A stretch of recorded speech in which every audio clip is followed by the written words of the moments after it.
All right, we're here with Jon Gold and Robbie Martin and co-host Gumby. Jon Gold has been an activist for a long time and has a podcast series called We Were Lied To about 9/11.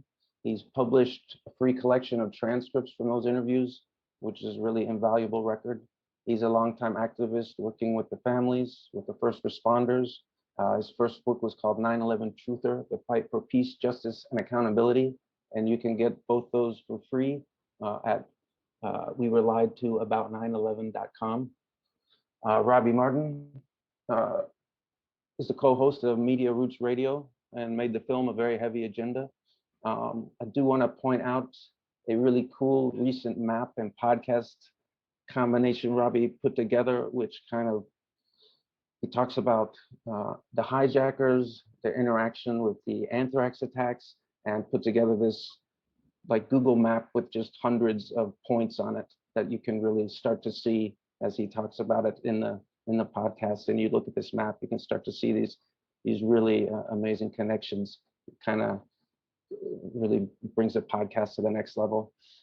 And Gumby, who's an independent researcher who posts these amazing threads on Twitter, has appeared on Media Roots and on the American Exception podcast. So we're going to talk about 9/11. You know, these are two people who've been involved with the truth movement for a really long time and have different perspectives, but seen some of the same things. And I think it'll be really interesting to get both of your thoughts about all this. So thanks everybody for joining today. Thanks for having us. Yeah, thanks for having us on. Yeah, definitely. Kind of kick it off talking about how you both came to get involved. Jon, do you want to tell us how you work with, you had a quote actually came across online. I know the families who lost someone that day, and the people of the world both deserve and require real truth, accountability, and justice for what happened that day. And I think your work with the families is an important part of your experience. So you want to talk a little bit about how you first came to talk to them? How I first came in touch with the families.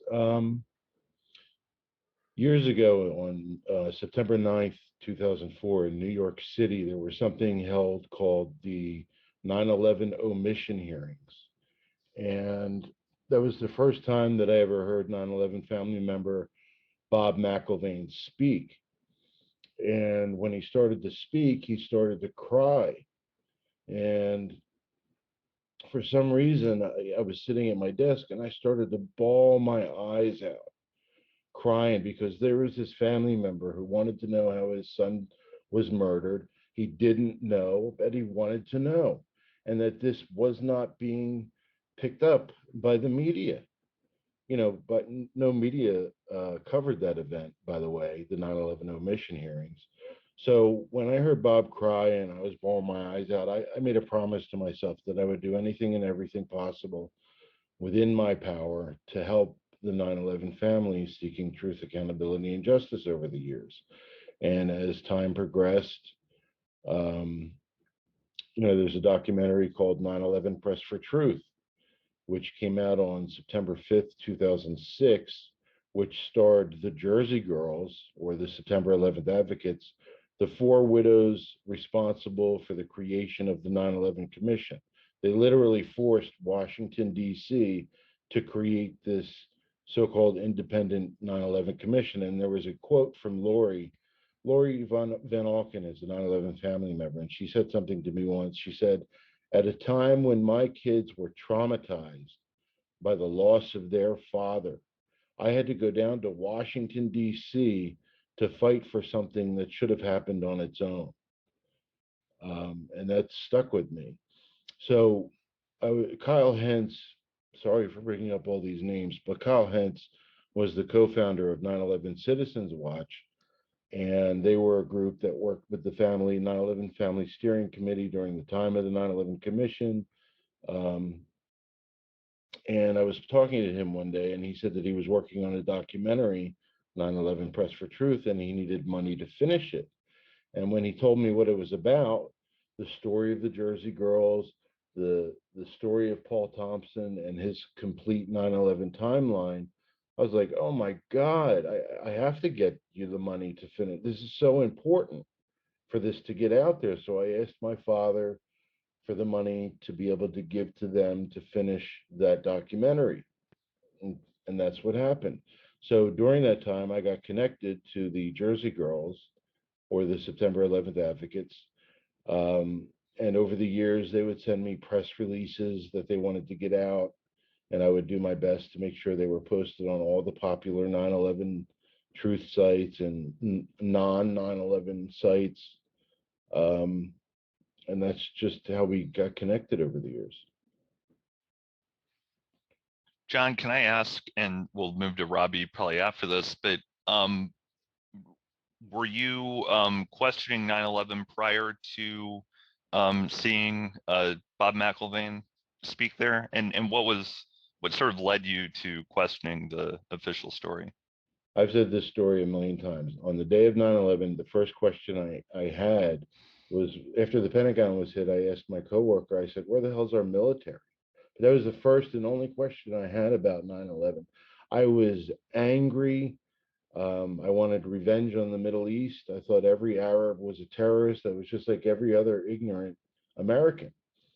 And then in January of 2002, both Bush and Cheney went to Tom Daschle, who was the Senate Majority Leader at the time, and asked him specifically not to investigate the attacks at all. And I thought to myself, why would the president and vice president of all people not want to know exactly how and why this happened so as to make sure it could never happen again? So from that point, I started to pay a little closer attention to news related to 9/11. And then, I don't know if you remember, after 9/11, we were told repeatedly that there were no warnings, that nobody had any idea that something like this could happen, that it was a complete surprise attack, that it was a new Pearl Harbor. And then on May 15th, 2002, news of what was called the August 6th presidential daily briefing was leaked. And the New York Post had this big front page that said, Bush knew.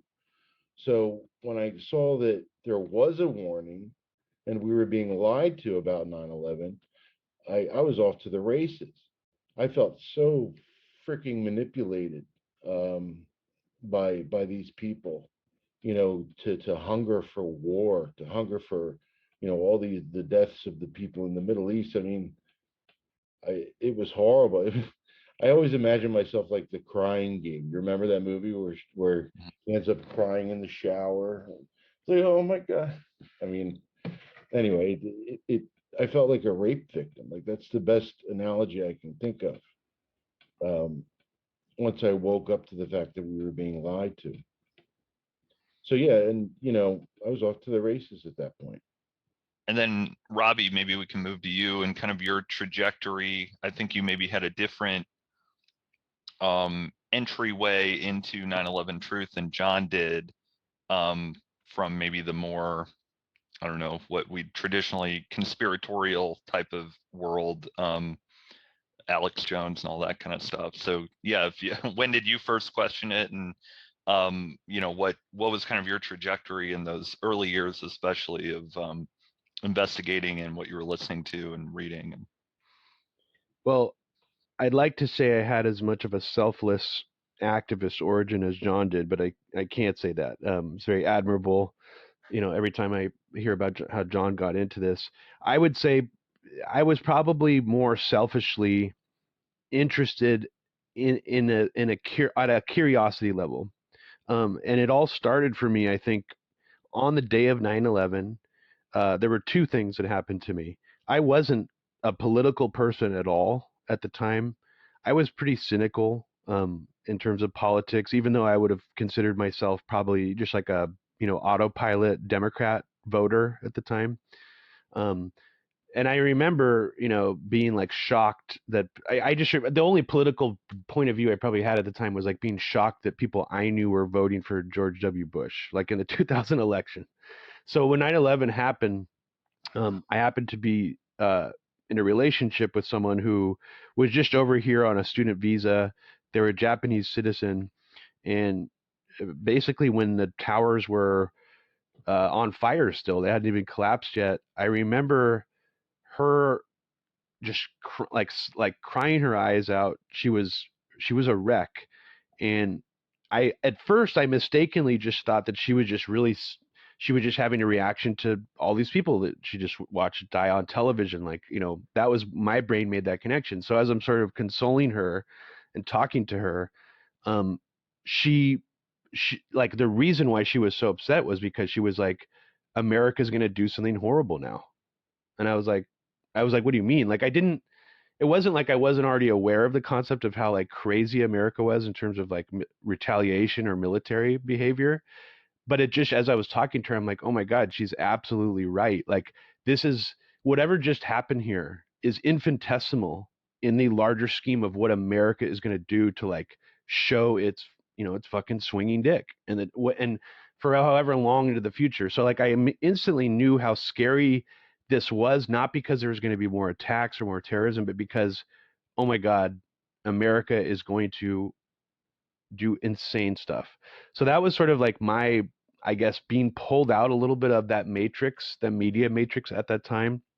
And I remember arguing with friends about like, why would we go into Afghanistan to get one guy? Like, this just doesn't make sense. And I remember just sort of, I stepped enough out of that media matrix at the time where I think it just allowed me to, just question things that I normally wouldn't have questioned. Like, I had a vague memory of Building 7 falling on the day of 9/11, and I remember as the subsequent weeks would pass being like, whatever happened to that third building? How come no one's talking about it? And then it just sort of like escaped my memory. Like, I didn't just stop thinking about it. And I also remember I had this sort of weird gut reaction on the day of 9/11 that it looked like an action movie, sort of spectacular Universal Studios stunt show. And not that that means that anything was, that the buildings had been demolished or anything like that. It was just this sort of this weird feeling that sat with me, like, and I couldn't really put my finger on what was so weird about it to me at the time. And I think it just took many months of just sort of, being a little bit confused, not really feeling like I was part of the, the general consensus of how people felt about this. And I started to get just increasingly curious about, was there anybody else just questioning what happened? And I think that it just probably, the easiest stuff to find online at the time was probably some of the worst stuff. And when I say the worst stuff, I mean like Alex Jones.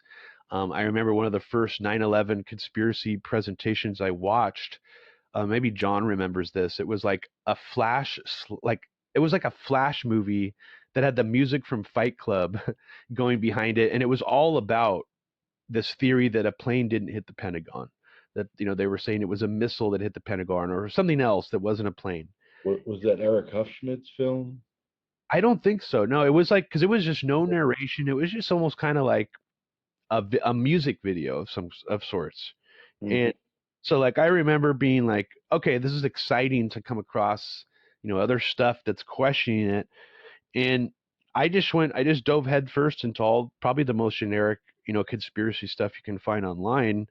And the longer I did, I got invested in certain theories at the time that later I turned out to realize were, probably garbage or disinfo.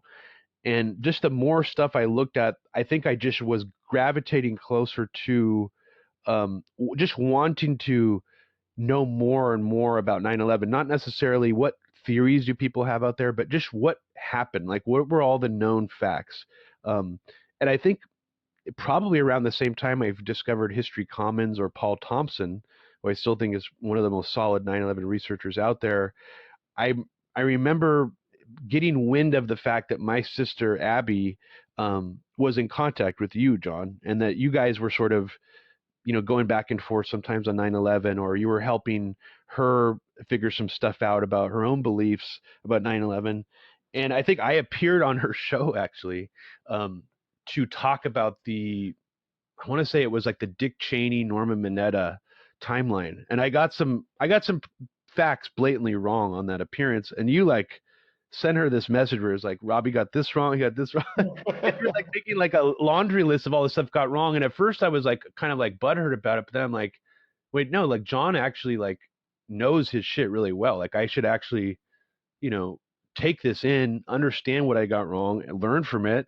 And also like learn to be less attached to theories that I've heard over time on the internet. Like, there's this general understanding that Norman Mineta, thinks, or he maybe is like a secret truther, or he, knew that Dick Cheney thwarted the attempt to bring down the plane or something like that. So it's like I had all these sort of beliefs floating in my head, and just the more I talked to John and kind of got some guidance from him and some of these more factual researchers who just looked at the whole picture, like Paul Thompson, I think it helped me realize that these armchair theories are not necessarily what's really useful here. Like, I'm not an activist myself.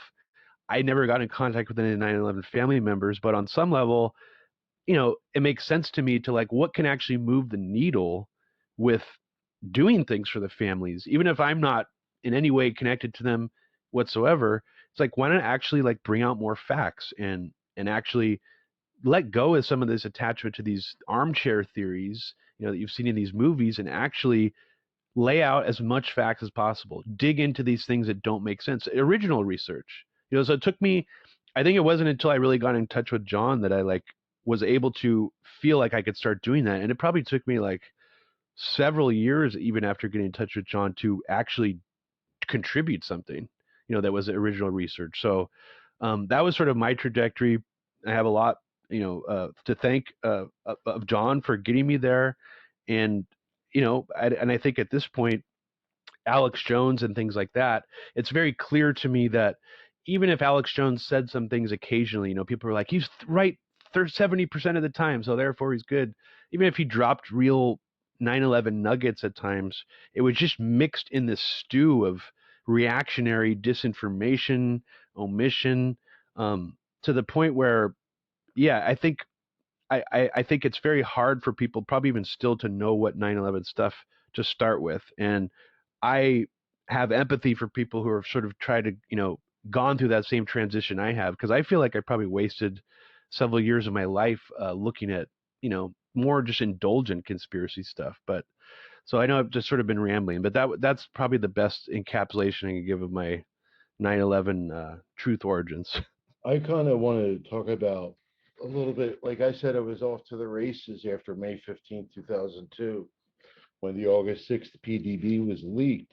And the things that I did, I mean, I started researching, and a lot of the stuff that I researched was like having to do with the Iran Contra affair, because a lot of the same players were in the Bush administration, and I had never known any of this stuff before. So I started researching, but the other thing I started to do, like a good citizen, was try to contact my representatives and, send them letters. And, you know, um, I remember getting form letters back, from these people. And I was trying to contact the media, thinking that the media actually worked in this country. And so I spent a lot of time doing that. Um, so I wasn't really actually okay. Robbie had mentioned Paul Thompson, and it's funny because one of the first things that I saw early on was an article written by Paul Thompson and Alan Wood called "An Interesting Day," Yeah. which was about Bush's actions on that day. Which is still a fantastic article that Yeah, everybody read. It's still extremely important to read that, because I don't think most people realize just how ridiculous that day was. They just remember Andy Card walking up to Bush. Sorry, I interrupted you. no, but I mean, that was it. I saw that article, and so I was kind of introduced to the 9/11 Truth Movement without realizing I was being introduced to the 9/11 Truth Movement. I wasn't officially part of the movement until maybe May or June of 2004, because I used to watch the 9/11 Commission hearings at night when they were rebroadcasted on C-SPAN. And one of the things that I managed to catch was 9/11 Citizens Watch's press conferences that they would hold, um, and C-SPAN covered them, and there were about four of them. So I wanted to help, and I reached out to them. I spoke with Kyle Hentz of 9/11citizenswatch.org, and it was also co-founded by John Judge, rest in peace, who was a mentor of mine. Um, and so I contacted them, and then I was introduced to Janice Matthews of 911truth.org, and they ran a forum, a bulletin board forum on a site called September11th.org, and I remember sitting on that site, planning what kind of actions we could take part in. And one of them was going to Michael Moore's movie Fahrenheit 9/11 and distributing flyers to people. Um, and it was called Dude, There's More to the Story. And I think there was a popular movie at that time called Dude, Where's My Car? I don't know if you guys ever heard of that. So that's Yeah. kind of where they got that from. And and then it went from there. And that's how I was introduced to the 9/11 quote unquote truth movement. And they were very family centric, you know, uh, getting press releases from the 9/11 family members. Basically, I'm the one who coined the phrase 9/11 truther. That's why my book is called 9/11 Truther, The Fight for Peace, Justice, and Accountability. And I defined it as someone who fought alongside the 9/11 family seeking truth, accountability, and justice, someone supporting the 9/11 first responders who were seeking health care, and someone that was trying to put an end to the quote unquote post 9/11 world using the truth, something we've been denied by our government. And that's how I defined it. So that's what I ultimately focused on for years, was the 9/11 Family Steering Committee's unanswered questions, the press releases put forward by the September 11th advocates, and as I mentioned, the 9/11 omission hearings in September 2004 in New York City. I was introduced to somebody by the name of Jenna Orkin, who started the World Trade Center Environmental uh, Organization. And that was the first time I'd ever heard of the environmental impact of 9/11, and that people were lied to about the air and the water quality. They were told very early on that the air was safe to breathe, that the water was safe to drink. Responders were asked not to wear respirators because they didn't want to alarm the public. And all of this was, and this is documented, because they wanted to reopen Wall Street, because obviously money is more important than people. And so I focused so much on the 9/11 first responders. And in fact, I think I was the very first person to hold a fundraiser for the 9/11 first responders. And that money went to the Feel Good Foundation. And then I held the second fundraiser, then the third fundraiser, and then people across the country started holding fundraisers, and all the money was going to the Feel Good Foundation. So that essentially put the Feel Good Foundation on the map, which is the same organization that accompanied Jon Stewart from The Daily Show to Washington, D.C. to fight for the health care for the 9/11 first responders. So I'm very proud of that I was very instrumental in putting them on the map. I want to just add a comment to what you said, because I think it's important, is the how you started looking into like Iran Contra players when you first started getting into researching 9/11. And I think similar for me, I had around the same time discovered the book Killing Hope by William Bloom, and I think that's what sort of led me.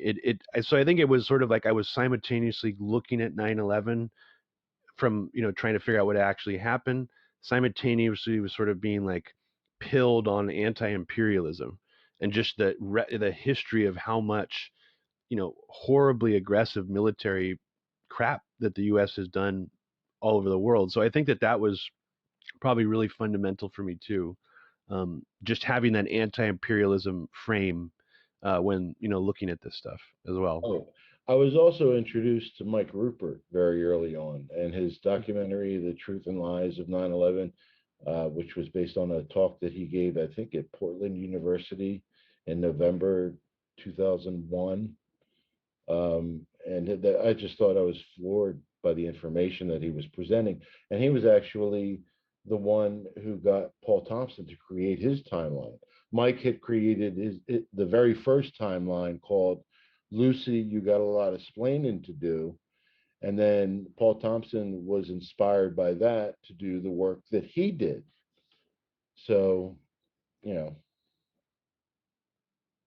Yeah, well, that's all great, interesting stuff. And something I'd like to ask you guys about is, John, you've talked about being oriented around the families, and Robbie talked about being oriented around anti-imperialism and facts, and you both talked about timelines. Why is it that when people think about 9/11 truth, the average person, they think about buildings and they think about why did buildings fall down?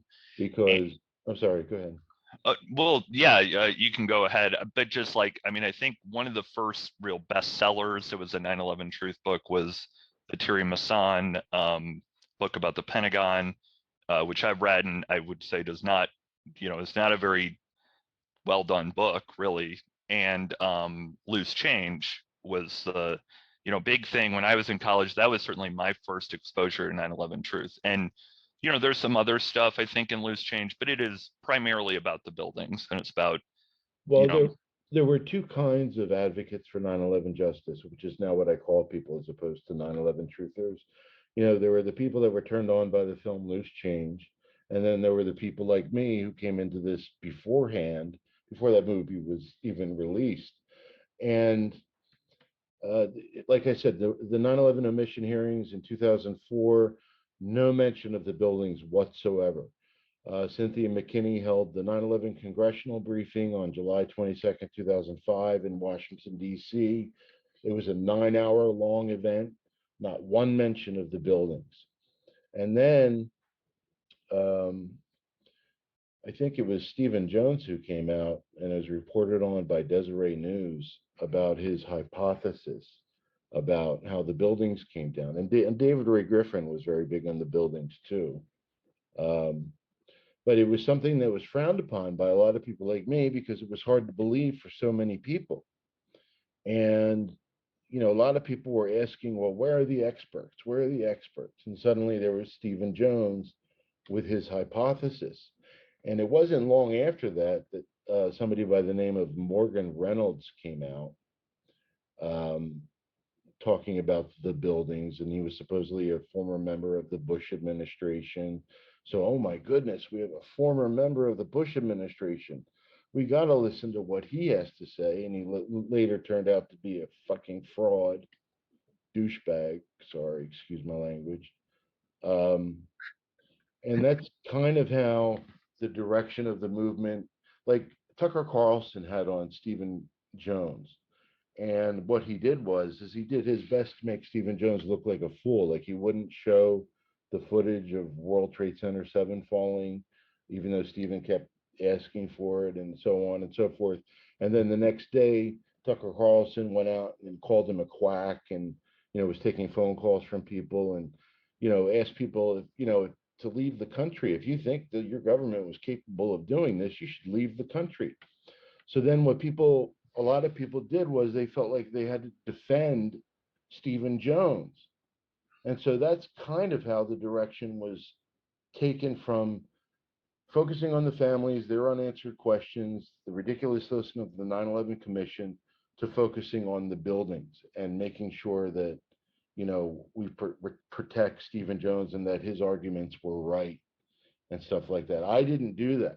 In fact, in 2007, I wrote an article entitled, "This is not the controlled demolition movement." Um, and I got a lot of flack for that. And I didn't care because, we were forgetting our way, it seemed to me. So I hated bottlenecking our message into one thing that was hard to believe for so many people when there was so much other information that we could talk about. Um, and again, I got a lot of flack from that, from within the 9/11 truth movement. The naysayers early on were Republicans, a lot of people who were protecting Bush. Then debunkers came out of the woodwork, and all they were wanting to talk about was the controlled demolition of the buildings. That's all they wanted to talk about. I would talk about whistleblowers. I would talk about, the unanswered questions of the families, whatever. And they would always try to redirect the conversation back to the buildings. So that helped with the direction of where the movement was going. That's kind of how the buildings came out. And then Richard Gage came out, and then he started Architects and Engineers for 9/11 Truth. And there were the scholars groups. There was scholars um, for 9/11 Truth, and then they had an argument and they split off into two groups. I mean, there was so much infighting in the 9/11 Truth movement. It was absolutely ridiculous, and it had to be by design, I think, in a lot of cases.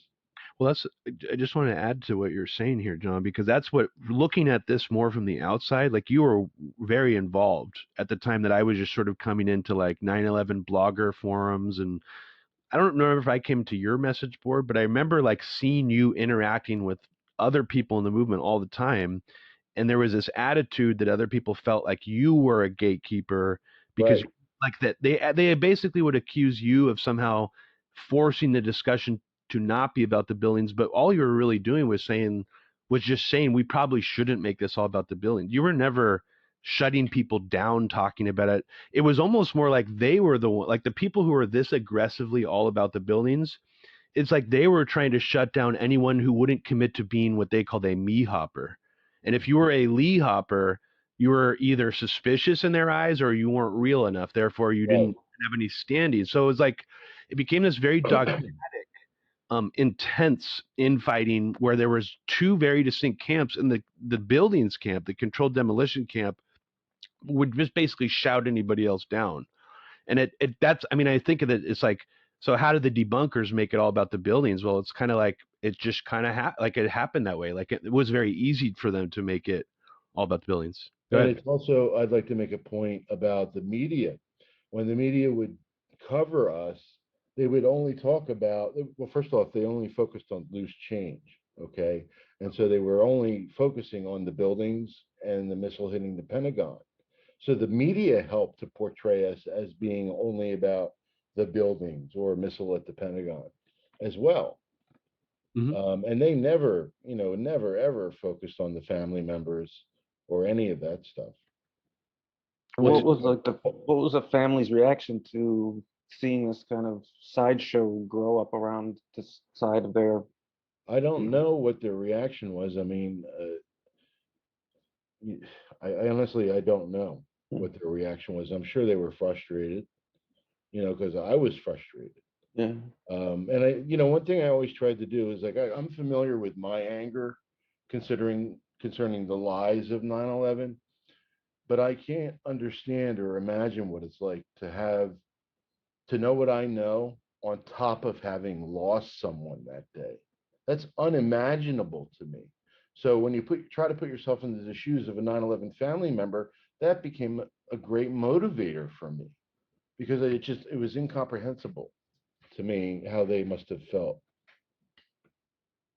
But I don't know how they never wrote anything, denouncing the media. Why aren't you covering this kind of thing?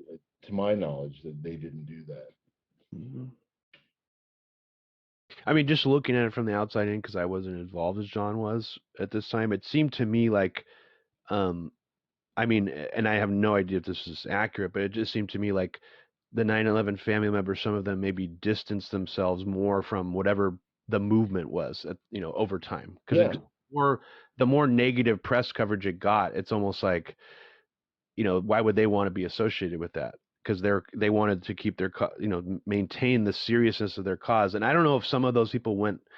I mean, I think maybe a couple of them went along with those Saudi Arabian, or they're maybe even still involved in those like lawsuits against Saudi Arabia.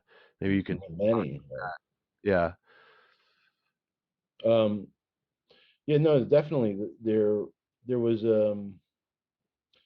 it was hard to like get the families to do the kind of things that we kind of wanted them to do, like um, speak out during certain times or promote certain things, because again, they were distancing themselves from what we were becoming and how we were being portrayed, because again, they wanted to maintain their credibility, and I don't blame them. And there was a time I mentioned the Feel Good Foundation. John Feel was told that if he wanted to get anywhere with the healthcare for the 9/11 first responders, he had to distance himself from the 9/11 truth movement. And that broke my heart because all I wanted to do was help these guys. And here he is telling me that I can't associate with you or the movement anymore. Um, and that, again, that broke my heart. But I understood it because it was an absolutely important issue and needed to be addressed. So, Well, on this topic, I think there was mention that by Jon that some of this infighting and stuff that happened, which I think really defines the truth movement for a lot of people too. That was done by design. I'm wondering if there are personalities or theories or ways that things developed that either of you, Jon or Robbie, think was not organic or was sort of injected into the movement in order to disrupt it. You have to understand that after 9/11, John Ashcroft reinstated COINTELPRO. I don't know if it ever actually went away, but he actually reinstated it. It was heavily reported on. And, I remember, Fahrenheit 9/11, where Mike talks about how this little itty bitty group in Fresno, California was infiltrated, and they were handing out cookies and they were just an anti-war group. And they're actually the first group I went to speak at to promote my first book, Peace Fresno. And, so that had to have happened within the 9/11 truth movement, whether it was the government or people close to the government that were putting people online to start shit. I don't know. In fact, I never had any proof that anybody was an actual agent. I was accused of being an agent several times. It's called snitch jacketing. Um, but I never had any proof. But I judged people by the fruits of their labor. If they were people who were promoting good information, if they were people who learned from their mistakes and tried not to repeat them and had a good track record, then they became people I worked with. But then there were people like Nico Haupt who were pushing the idea of TV fakery, that the planes we saw on the TVs were fake, were CGI, and all of this bullshit. That just it had to have been inserted, or there had to be some way that they divided us. And it was Nico Haupt who came up with the phrases lie hop and my hop. Let it happen on purpose, made it happen on purpose. And they were the false left-right paradigm of the 9/11 truth movement. In fact, people would call people a lie hopper as if they were the scum of the earth. Yeah. You know, I asked David Ray Griffin once publicly why he continued to use those phrases, even though they were being used to cause so much trouble. And he didn't give me a good answer. He just thought that they were a good way of describing things. But Well, I'll just comment and say that for me, it really took a turn when the TV fakery stuff started to become like seemingly popular on the internet. I mean, it's one thing to have one guy putting it out there and trying to divide people, but like it did seem really artificial that just all of a sudden you would see commenters. I mean, even when YouTube first came out, like a lot of the 9/11 Truth commenters seemed to be like like into TV fakery, and it just didn't seem to reflect the reality on the ground. You know, when you would meet other real life exactly. that was what seemed really somehow fake to me at the beginning of when all this started, and also the fact that it was largely propelled by a Bush like labor Department of Labor guy named Morgan Reynolds. Yeah. Came out of the Bush administration, and then he gets some of the first Fox News spots, similar to Stephen Jones, to talk about 9/11, and all he does is pushes TV fakery. I think he even brought up the coyote from Looney Tunes breaking through like a boulder or something. Yeah, like something like that. the plane hitting the World Trade Center looks like that, or something like live on Fox News. So, and then I think Judy Wood. A lot of people will say like maybe she's a Fed or something, but I never thought that about her. To me, what it almost seemed like is they almost like Stephen Jonesified her And there did seem to be like an artificial group of really hardcore, dogmatic, Judy Wood, directed energy weapon people who sort of took over all these spaces, and they would even confront people at like 9/11 events. And again, no proof that any of these people were feds or plants, but it didn't seem to reflect an organic, part of the movement. It just sort of almost just seemingly came out of nowhere and caused all these problems. And it's like, where is this Well, coming from? So there's no question that debunkers were agenda driven. They would ignore things that information to make their arguments, and there were no question that there were campaigns to promote these theories on on a multitude of different websites, in the comment sections and stuff like that. And um, you know, it, again, it didn't seem organic. It seemed like somebody was trying to screw with us, and they ultimately were successful, I think, in a lot of ways, unfortunately. And in 2006, I think we made Time magazine. They finally covered us or something to that effect, and you know, um, I forget, but yeah, there were definitely campaigns that seemed like they were people not from the government, but maybe just organizations friendly to the government or friendly to different politicians that were paying people to get online to promote this stuff. Like Robbie said, when you meet people in the real world, they were like, I see this stuff online, and I'm like, yeah, yeah. it's crazy.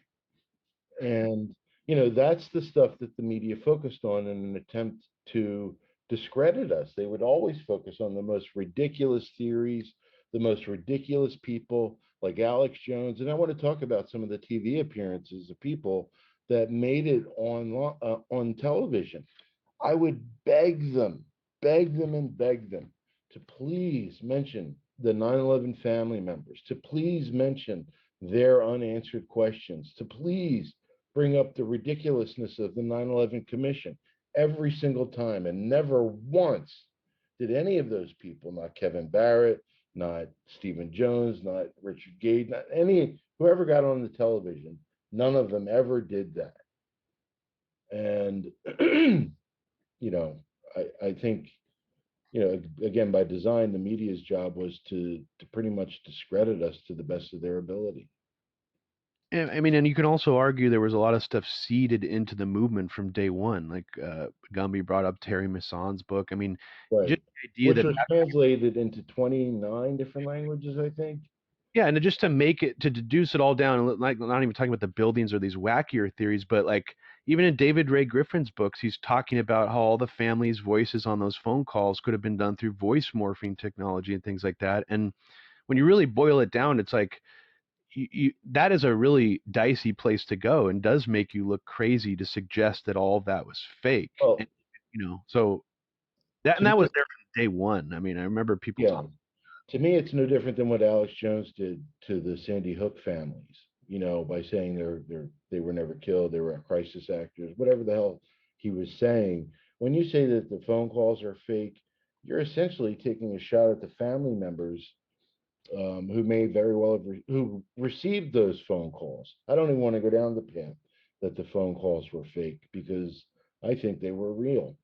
And the guy, Jesse Ventura, had a show, Conspiracy Theory or something, and he had a guy on who was an expert on voice morphing, if that's what you want to call it. And he had him on to show that you could do voice morphing, but he didn't actually realize why Jesse had him on, to make the argument that on 9/11 it could have happened. When he found out about it, he was furious, the expert that he had on. And he said that it could never, ever be done in real time. So, and again, David Ray Griffin continually promoted voice morphing, when he could see that I don't understand. None of the leaders of the 9/11 truth movement, which were the authors and the speakers and such, ever gave direction to the people of the 9/11 truth movement on how best to reach people, on what not to focus on trying to stay away from the infighting. And as a result, people like me, and other experienced people in the movement came out with something called the 2008 Declaration, which is available at truthmove.org. And I would still show people that today on how, the best ways to do this, to try and do this. Because the leaders, so-called leaders, weren't doing that. They were active participants in it. Well, you mentioned one of the big personalities who I think kind of looms large over the truth movement and how it's perceived by the public, which is Alex Jones. And I think Robbie maybe has some more direct experience with being an Alex Jones listener and following that path for a little bit. And John maybe has more of the antagonistic point of view from that early stage. So I'm wondering how Alex, I mean, I went back and listened to it. Alex Jones was on the air live on 9/11 talking about in real time, basically developing kind of spitballing theories. Joe Rogan calls in at one point and they have a whole conversation about, it basically just spitballing theories in real time. And behold a pale horse, but his name is escaping me right now. He was on the air at the same time, taking pot shots at Alex Jones while also doing his own spitballing theories on 9/11. Yeah. Yes, of course. Yeah, William Cooper. So, but anyway, I'm just curious about, because Alex Jones and Bill Cooper, of course, dies, maybe 2 months after 9/11, something like that. And so the reins for that kind of thing get passed on to Alex Jones by default because, he's on the radio. So I'm just wondering how Alex Jones, for the both of you, kind of plays into how the truth movement developed and how it got maybe discredited in a lot of people's eyes. Do you want me to go first, or Robbie? Sure, yeah, you can go first, John. Well, there were organizations like Media Matters, which was supposed to be monitoring the media, which is bad and so forth, that would portray him as the leader of the 9/11 truth movement, to help discredit us. And they would have him on, the media would have him on constantly and portray him and portray all of us as if we were no different than he was. And our signs used to say, support the 9/11 family members, ask questions, demand answers, stop the 9/11 cover-up. And then they started to say things like, New World Order, 9/11 was an inside job, and I think Alex had a lot to do with that. There was a time when I used to give him some slack because he managed to get the guests on his show. And if you remember, he would do his absolute best to get them to say the magic words, 9/11 was an inside job. And, when he did that, suddenly that became an article on his website. Such and a person says 9/11 was an inside job. But yeah, no, there were two camps at one time. There was the Rupert camp and the Alex Jones camp, and I was very much part of the Rupert camp, even though Mike and I disagreed on a couple of things. But go ahead, Robbie. Tell us about Alex Jones and how he just helped to discredit the movement. Well, so I remember first getting into Alex Jones sometime around the time of that beheading hoax video that I made. And I remember it just sort of, at first, like I remember thinking, okay, a lot of the stuff, coming off his website and his radio show is probably disinfo or misinfo, but he seems, like I was really enticed by sort of his aggressive, and he would, his aggressive attitude and how he would project himself as being this bipartisan figure who, was against the left and right paradigm and things like that. So his like conservatism, even though I didn't care for it, it didn't bother me that much at the same time, because he was like vehemently against, all the Bush era figures, even people on Fox News like Hannity, he would bash. And so would his other, info. I don't remember if Jack Blood was on InfoWars, but like Jack Blood would bash all those people too. And so I kind of got into that like paleo conservative conspiracy, media hole for a bit, because they were probably some of the only people who were constantly talking about 9/11. And it excited me at the time.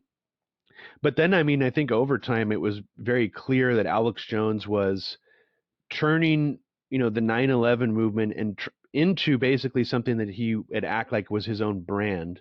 He coined himself the godfather of the 9/11 truth movement, or I thought it grandfather, was granddaddy. something like that. Yeah.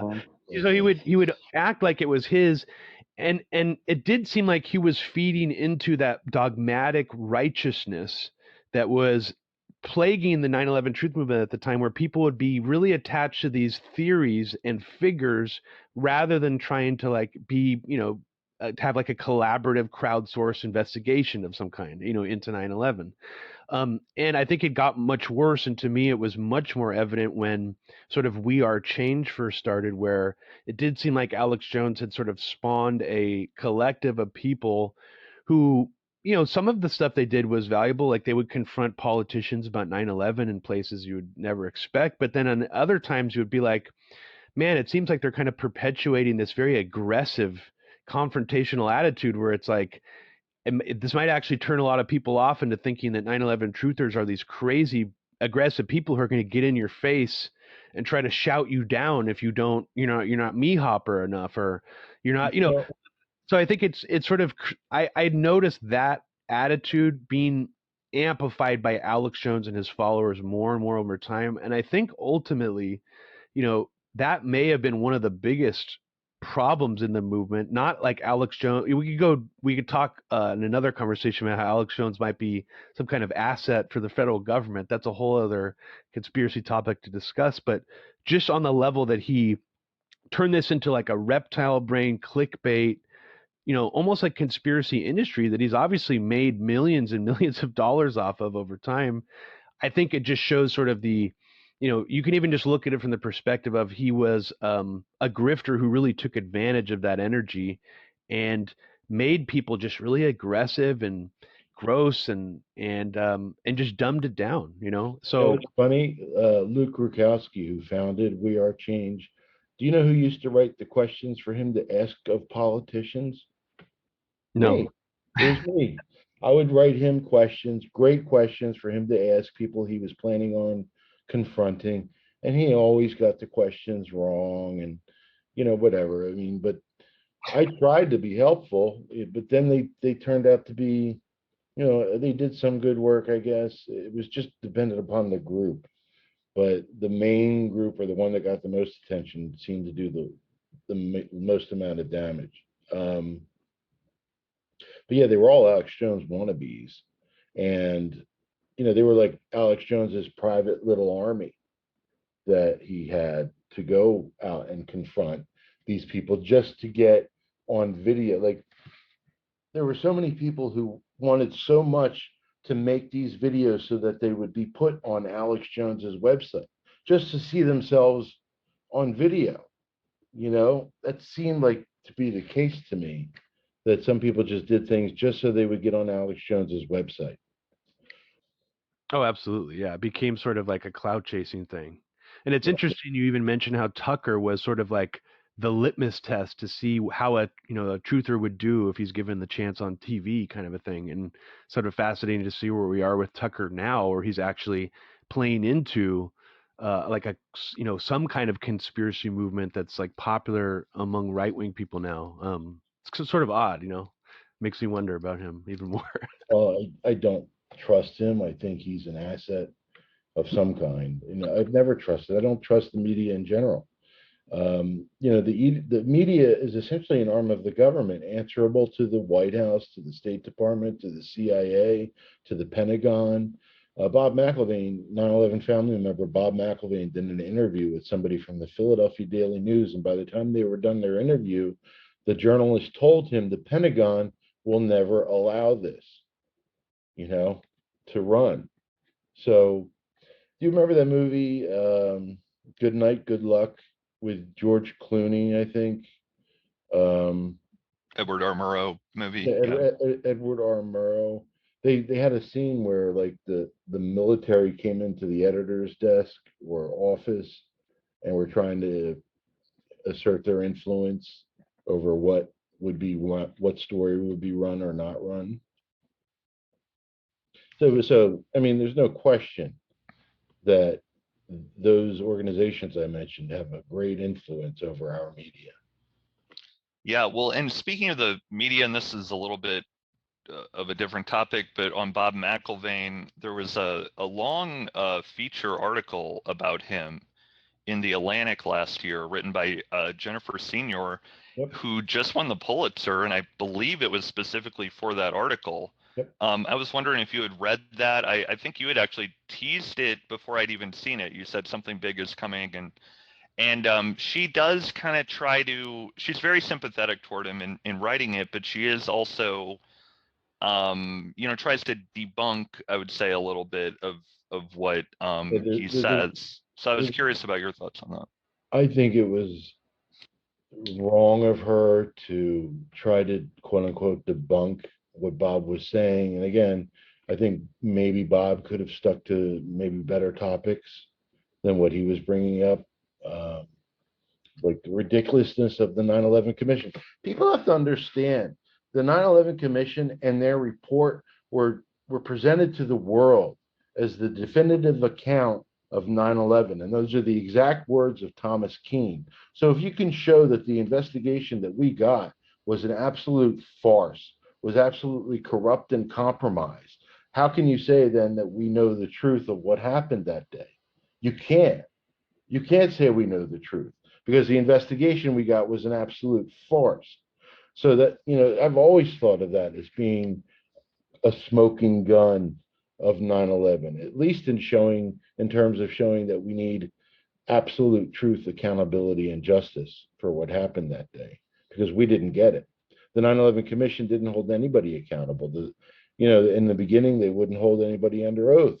And the families and 9/11 Citizens Watch, I think, ran an ad that embarrassed them into um, holding people under oath, which meant nothing because any of the people that were held under oath were not held accountable. And at the end, they said everybody is responsible, therefore no one is responsible, or whatever they said. They said it was a failure of imagination, blame went all across the government. There were no individuals that they pointed the finger at. And actually, on the very first day of the 9/11 Commission hearings, Tom Keene pointed that out, that we're not here to assign blame or point fingers at people. And that's something the families wanted. If you're somebody with a business and somebody you hire loses $1 million, are you going to reward and promote that person for what they did? No, of course not. You're going to fire them. So, but the people in government who were there, that, in charge of protecting us on 9/11, were still in their jobs, and they were getting rewarded and promoted, which, made no sense. And the only thing I could think of is that if you tried to hold people accountable, they would start to talk. Like, for instance, what do you mean I didn't do my job? I tried to do my job, but it was so and so that blocked me from doing my job. Um, and then, people would start to talk. That's why I think they didn't do that. Well, something that strikes me about the 9/11 Commission is that one effect that it had is that it kind of erased in a lot of people's consciousness the joint congressional inquiry, which I don't think was necessarily a great, end of the story definitive thing either, but it at least was pointing toward some of these threads with Saudi Arabia. Well, Oh, go ahead. well, the 9/11 Commission was supposed to start up where the Joint Congressional Inquiry left off at, and they found that there was nothing to the 28 redacted pages. By the way, Dana Leeseman, who was somebody who I think helped her write those 28 redacted pages on the Joint Congressional Inquiry, she moved over to the 9/11 Commission and continued that aspect of the investigation. And when she tried to go get those 28 redacted pages, Philip Zelikow blocked her access to them. So she went through a back channel in order to get that information. And as a result, Zelikow fired her over it. And I think Mike Jacobson and Raj Day were the other two people who helped to write those 28 redacted pages. And when they were finally released, there was a team of individuals, and they were released with redactions throughout. There were 3 pages that were still fully redacted. But when they were released, there was a team of individuals like Philip Zelikow, Thomas Keene, who came out and said that we found that there was nothing to what was being said. But then you look at Prince Bandar's memorandum for the record, and a memorandum for the record for your audience is basically it's a piece of paper that shows what they discussed with different witnesses that they spoke to, what questions were asked, what the answers that they gave were, and so forth. And when you look at Prince Bandar's MFR, which by the way was classified for years, they never bothered to ask him any questions about his financial connections to 9/11 or any other aspect of 9/11 that he was connected to. So, Yeah. And there's been a little bit, well, there's the lawsuits going on, the victims' families are involved in against Saudi Arabia. And along with that, and because of that, some information has started to trickle out. This FBI report from 2002 or three, I think, that points to a lot of the Saudi involvement. And I believe there's a new thing out. Florida Bulldog had a story about it. yeah. That's a more recent FBI report from maybe last year, again, about the Saudi involvement. I'm wondering if you've, either of you have looked into those aspects, the news stories. That Is any of this really new, or is it just a recapitulation? that story that's coming out now was actually in my first book. So do I win anything for that? I mean, but I Well, didn't know the name of Omar Al Bayoumi, who was the Saudi spy, who answered to Bandar and so forth. None of that was known. But then the question, Bandar was such close friends with the Bush administration. You have to ask the questions. Okay, he said at one time that Saudi intelligence was following the hijackers with, quote, precision. And if that American authorities had approached them in the right way, 9/11 could have been prevented. But who's to say that he didn't share that information with the Bush administration? In Jacobin magazine, I think, are they a magazine? I don't know. Jacobin wrote an article which asked those kinds of questions. And I took it a step further and I wrote an article before everybody else that said, maybe there was a collaborative effort to bring about the 9/11 attacks. I mean, who better to go to for a terrorist attack than Prince Bandar, who, if you remember, threatened Britain with a terrorist attack if they didn't stop with their investigations into the BAE scandal. So, and Prince Bandar and George Bush were talking about the need for decisive military action months before 9/11 in Iraq. Both of them wanted to go to war with Iraq. So was there a collaboration? It's a damn good question. I don't think it's a theory. I think it's a damn good question. a And little more light on the article that I think you're talking about, Gumby, is it was already like known that this Saudi national was somehow in leagues with some of the 9/11 hijackers, but I guess the FBI decided to finally release, and I don't know exactly how it got released, but a videotape of one of the 9/11 hijackers like at a party with this guy. So that was what was that was like the most recent thing that came out. I think like late April of this the year. reason this information has come out was because the families threatened Biden by saying you will not be allowed to attend any 9/11 memorial event unless you start releasing documentation. And the families can be such a powerful organization when they do come together. And now they're very splintered in a lot of ways. Just like everybody seems to be divided these days over issues. And once we figure out that, we outnumber them, and if we come together, we might actually get something done as opposed to constantly fighting over all these different things, maybe we'll get something done. But yeah, the families were a powerful force to be reckoned with at one time and still are apparently today. But that's why that information was released, because of their threats. Right. And for a long time, I mean, you mentioned this, the 28 pages were a kind of big rallying point, I think, for a lot of people. And I know you had Bob Graham on your show and talked to him about it. I'm curious what you make of his kind of involvement in the 9/11 truth world. I mean, he has given interviews to you, to Paul Jay of Real News, and talked about the kind of Saudi involvement. So I'm curious what you make of that, a government official like that doing that. I also think Abby spoke to Bob Graham. Hmm. My view on Bob Graham is that, one of the first things the Bush administration did when they came into office was to tell the different alphabet agencies, the CIA, the NSA, so forth, to back off the Saudis and the bin Ladens.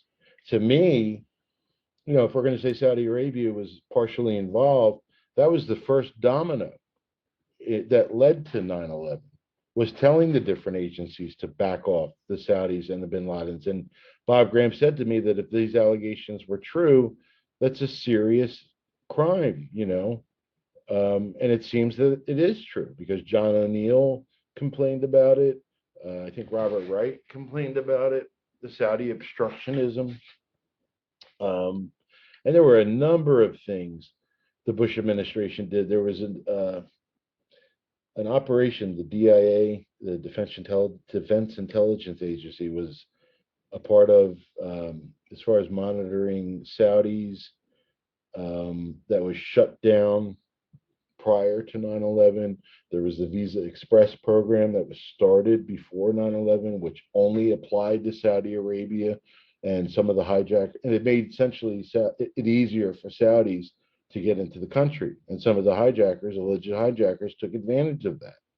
And Shana Steinger, who is the U.S. consular officer, who approved a lot of these visas, she's somebody that should be brought forward under oath to take questions about this.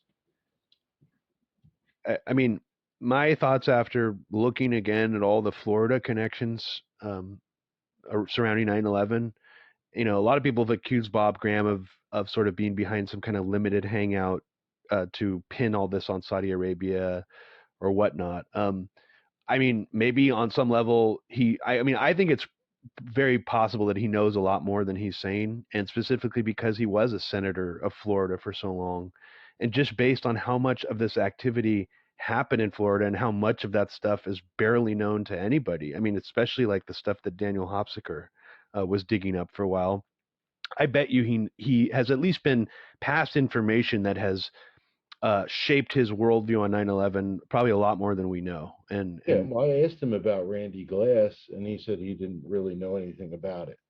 I don't know if you guys are familiar with the Randy Glass story. He was supposedly a con man, that was an FBI informant that spoke to a member of the Pakistani ISI who told him those towers are coming down, and he went and supposedly warned Bob Graham of the 9/11 attacks. But Bob Graham doesn't remember any of that and stuff. But I don't completely trust Bob Graham. And it's funny because the next interview that I did, and I know Ray might have some issues, was with Ray McGovern.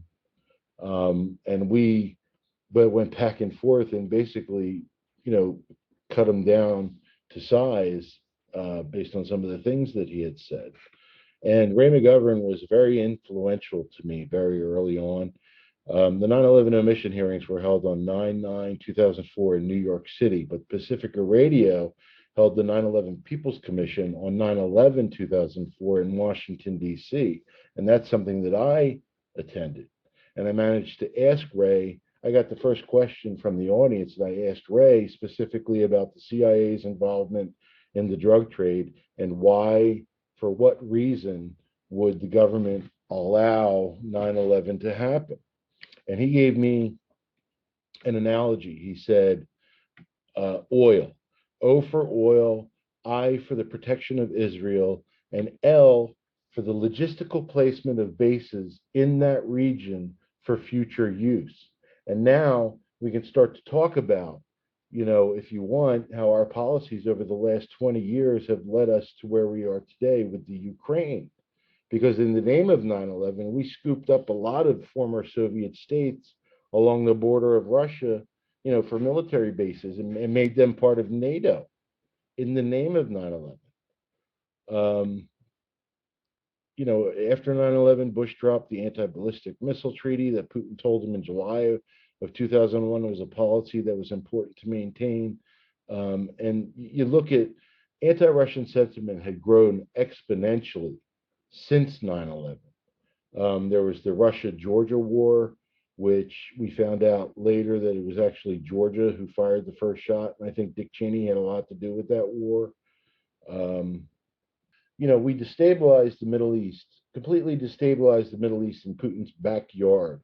We attempted to take out Russia's allies, Syria and Iran, you know, use in the name of 9/11, using the 2001 authorization for use of military force that was written after 9/11 to go specifically after those responsible for 9/11. We used that to do the things we did in Syria, to do the things we did in Libya, to do the things we did in a number of different countries.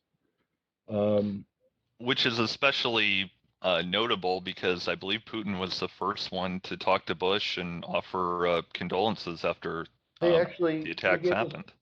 You're absolutely right. They gave us a memorial. It's called the Teardrop Memorial, and it's in Bayonne, New Jersey, for 9/11, and it was given to us in 2006. So they had their memorial up before we even had ours up. Well, maybe that has something to do with the fact that meanwhile, David Frum and Richard Pearl they wrote into a book later. I mean, they were both Bush officials at the time that happened. They believed that Putin was behind I think the 99 Moscow apartment building bombings. A lot of people do, I think. Yeah, and they directly accused him of that in that book. And just one thing I wanted to mention is that at the tail end of the Bush administration, I think it was early 2007, they quietly said they were going to set up some kind of missile defense apparatus in Poland to fend off a potential Iranian missile attack. You're absolutely correct. That was like one of the first times I ever remember seeing a video clip or a clip of Putin like being like, this is obvious that they're doing this because of us.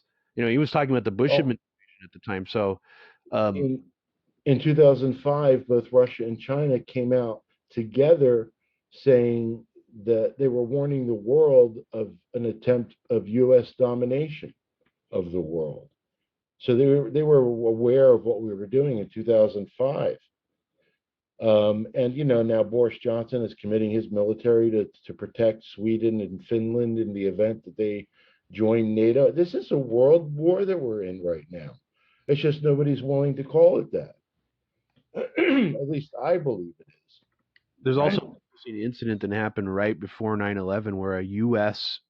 Jet, I think, collided with a Chinese plane. And we don't really know what happened and what kind of information was stolen from one party or another during that incident. But it happened like at least, I think, like 4 months before 9/11, and it seemed to be, things seemed to be heating up because of it. And it was a really bad situation. And then after 9/11, just nobody remembers that. I think it's funny that the people on the news media on the left are so anti-Russia, and the news media on the right are so anti-China. So they're both getting it, from both sides. The end game for the U.S. empire is Russia and China. So they're getting it. The people are getting arguments against both from both sides. And the neocons, a lot of them rebranded themselves into neoliberals, if that's what you want to call them. And then you started seeing Bill Kristol on MSNBC all the time, whereas he used to be on Fox News all the time.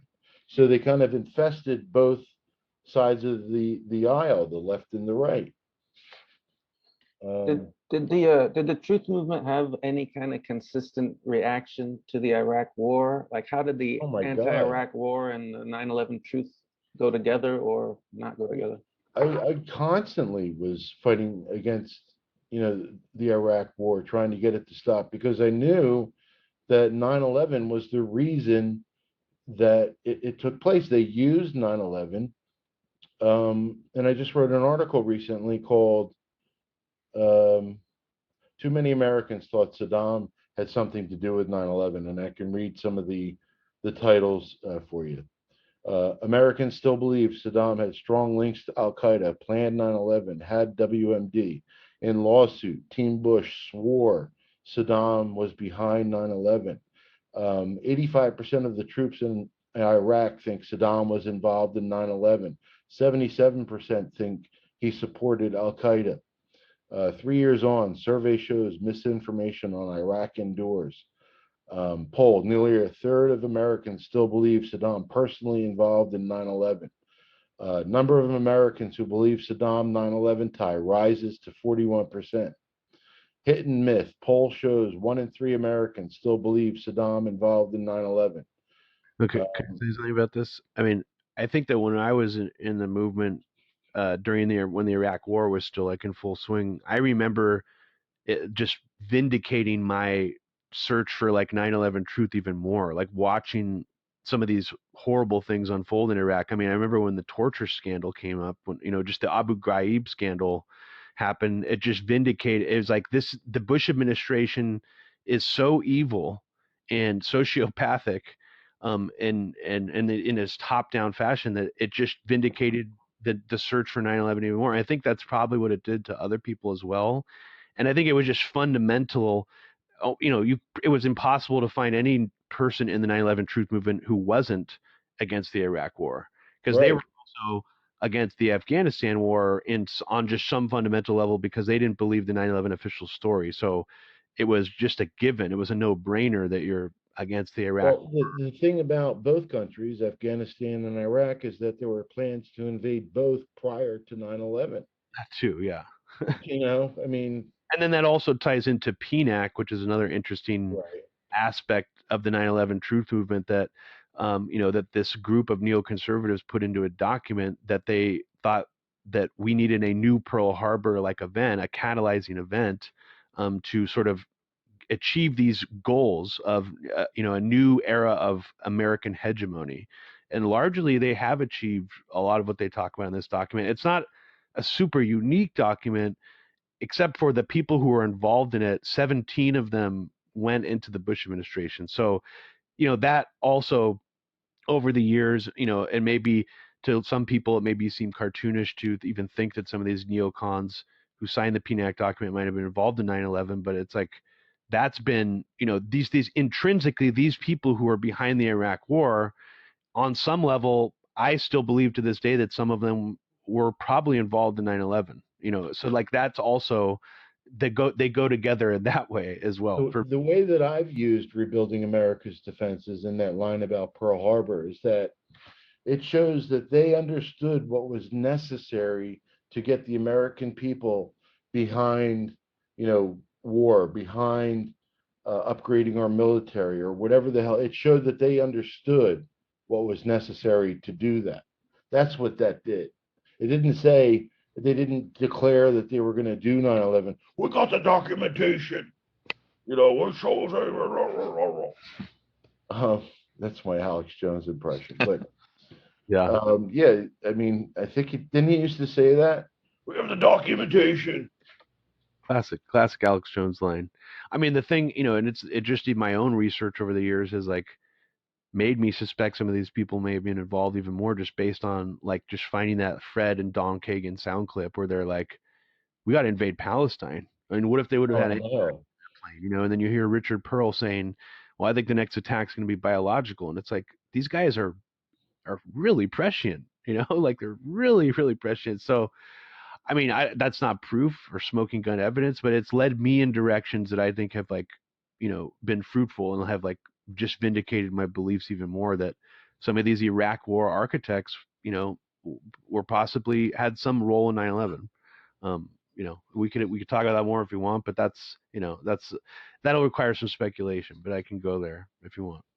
Well, yeah, I would like to hear you talk about that, and it's especially interesting because the neocons have such a long view on things. I mean, the neocons who were involved in PNAC were also involved in like a pro-Chechen separatist of like Friends of Chechnya group in the late 90s, while the U.S. was basically funding and arming the Chechen resistance movement against Russia. So it ties into what John's talking about.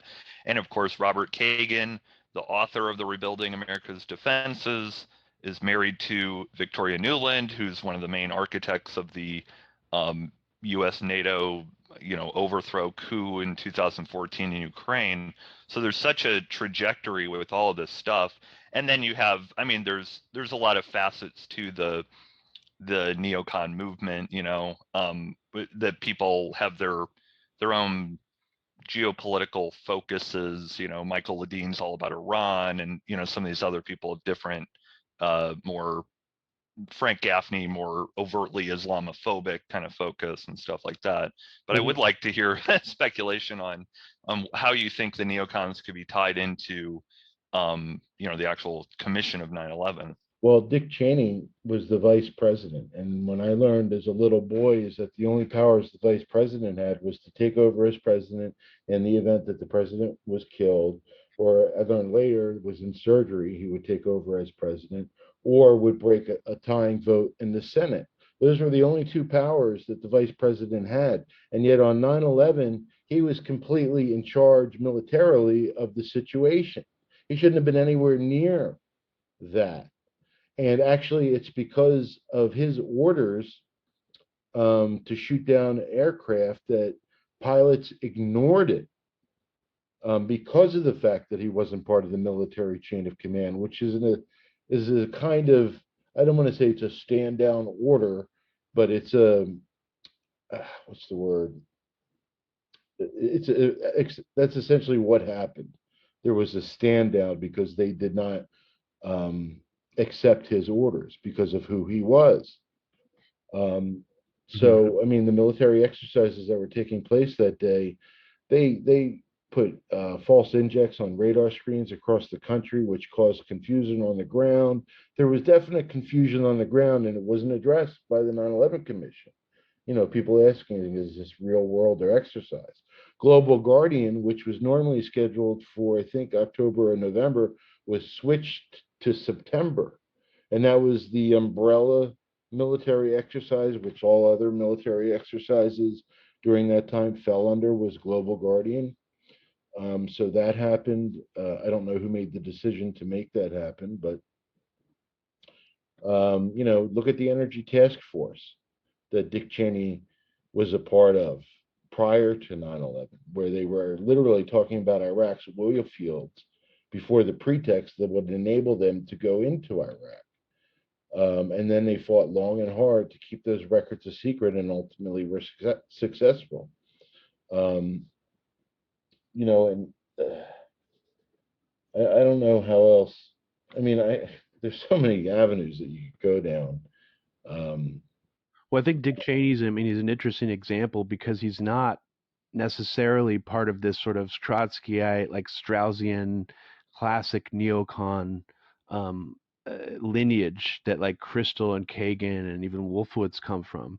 But he is, by any stretch of the imagination, a neocon. It's hard to, it could be really hard to make the argument that he isn't or wasn't. But I think that what PNAC sort of embodied is almost like, you want to call it part of the deep state or whatever. I think that it does sort of embody a confluence of like these classic Straussian neocons with people who have deep connections into intelligence, like people like Elliot Abrams and others, people like Richard Pearl, some Reagan era top players. And, I think that when you connect those together, there's an argument to be made that these people represent some kind of faction of or some aspect of the American deep state.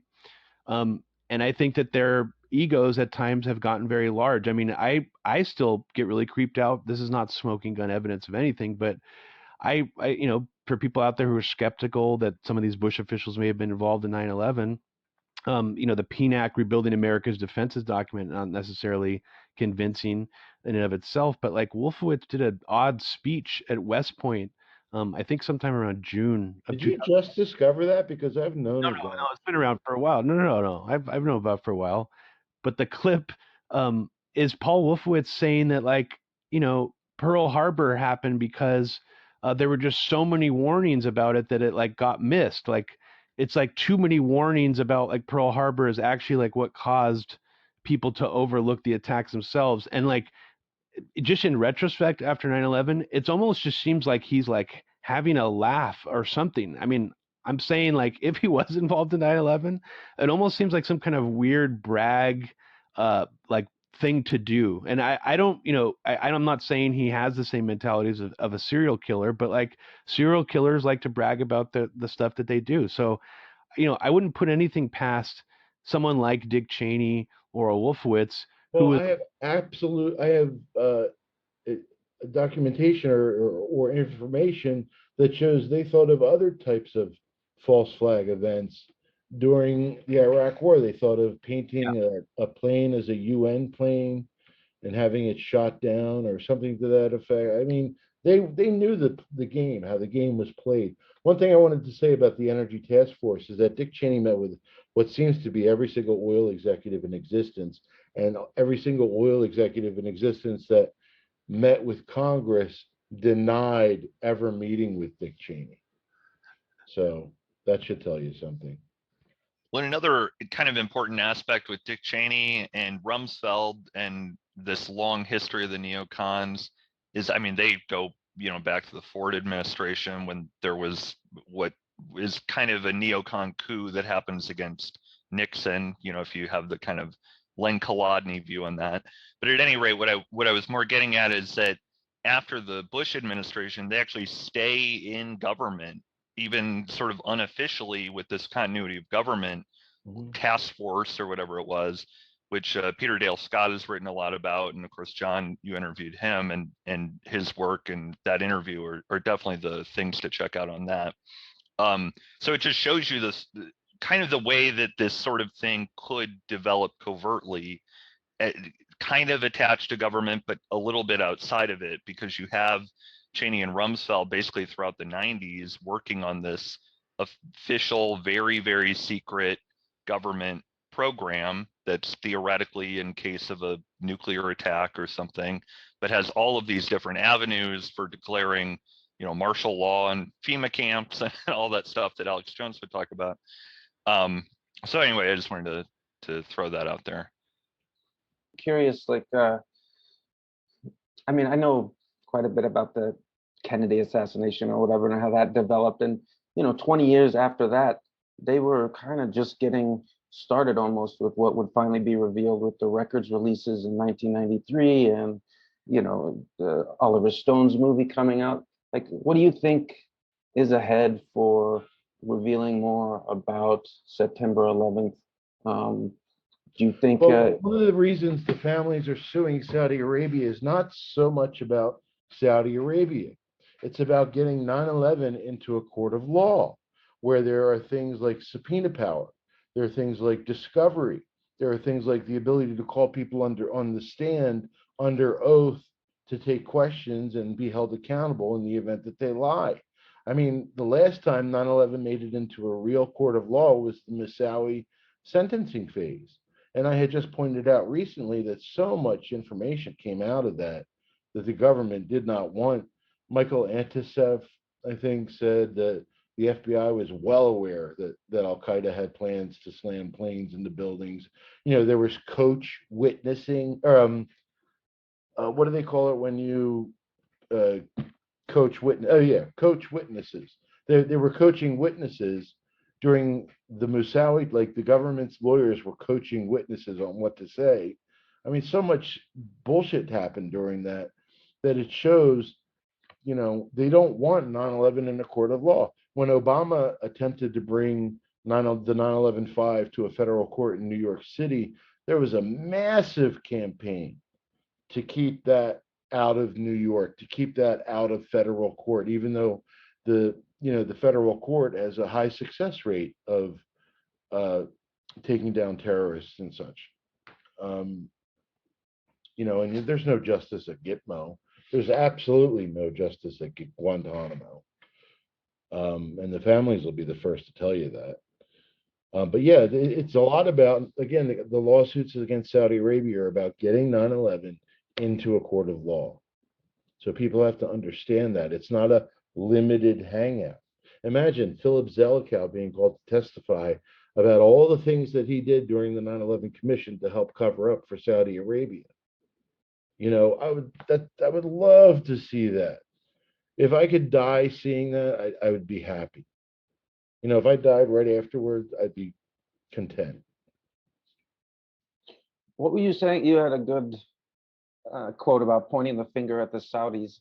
What do you think that really means to blame the Saudis, considering there's so deep connections between Bush family and the kingdom? I wrote an article recently about that, the connections between the Bush administration and the Bandar. Um, I wrote an article once that's on Op-Ed News. It's called "You Can't Point a Finger at Saudi Arabia Without Having Five Fingers Point Back at the U.S."